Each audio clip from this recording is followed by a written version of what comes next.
بسم الله الحمد لله والصلاة والسلام على سيدنا رسول الله وعلى آله وصحبه ومن والاه وبعد.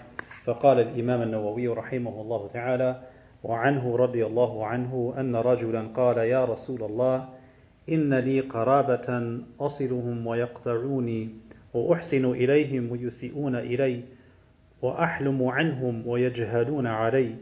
فقال: لئن كنت كما قلت فكأنما تسفهم المل ولا يزال معك من الله ظهير عليهم ما دمت على ذلك. رواه مسلم.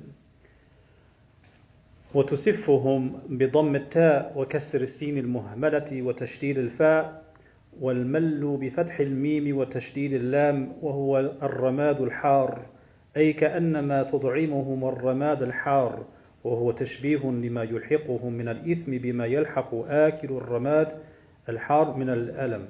ولا شيء على هذا المحسن إليهم، لكن ينالهم إثم عظيم بتقصيرهم في حقه وإدخالهم الأذى عليه، والله أعلم.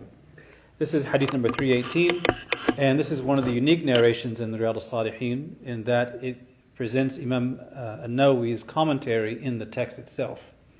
And this comes from Abu Hurairah again, radiallahu anhu, who relates to us that a man came to the Messenger of Allah, sallallahu alaihi wasallam, and said, Ya Rasulullah, I have relatives, qaraba, with whom I maintain relations. He does the Silat ar-Rahim. But they sever relations with me. In other words, he goes out of his way to keep the relationship, and they go out of their way to cut it and to sever it, and they don't have a good relationship. I'm good to them, he says, but they are evil to me. I treat them well, but they don't treat me well. I'm forbearing to them, meaning I relent. If they are saying something mean, I don't lash out. I deal with the annoyances. This is the meaning of the hilm here.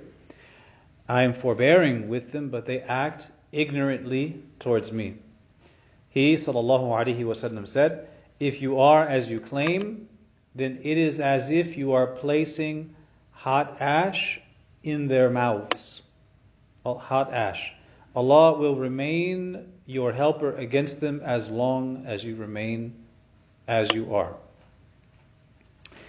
Here, Imam Nawawi offers some commentary, because in this hadith there are two words that are or could be considered from the gharaib al-lugha. They're not really commonly used words in Arabic, and because of that, he saw fit to offer commentary by doing two things: teaching us how to pronounce them, dabt al-alfaz, how do we say these two words, and then explaining what they mean.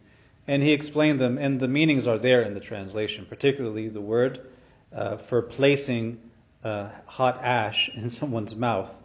And then he gives the commentary by saying that it is a tashbih. It's kind of a metaphor. He's saying to this person that if you are as you claim you are, in that you keep the ties of relationships, but they cut them, you behave nicely with them, but they're mean to you, you try to be patient with their annoyances, but they act ignorantly towards you, then it's as if you're putting hot ash in their mouth. Imam Nawawi says this is indicating the sin that they will endure, or that they will incur due to that relationship, due to the actions they're doing. It will be as if they are eating or putting hot ash in their mouth.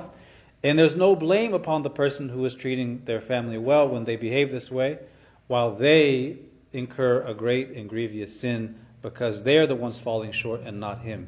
The basic lesson here is that just because we may have members of our family who annoy us, it doesn't give us the right to annoy them. If they treat us bad, doesn't mean we get to treat them bad. It doesn't mean that we get to reciprocate the bad treatment. Allah Ta'ala and His Rasul alayhi salatu wasalam call us to a higher standard. And while we may not always meet that standard, that is the standard. And the Prophet ﷺ here likens the pain, or likens the sin that they are going to experience, to the pain of a person who eats hot ash, telling him that they're going to face the consequences of their behavior. You keep doing what you're doing and keeping the family ties regardless. Alhamdulillah.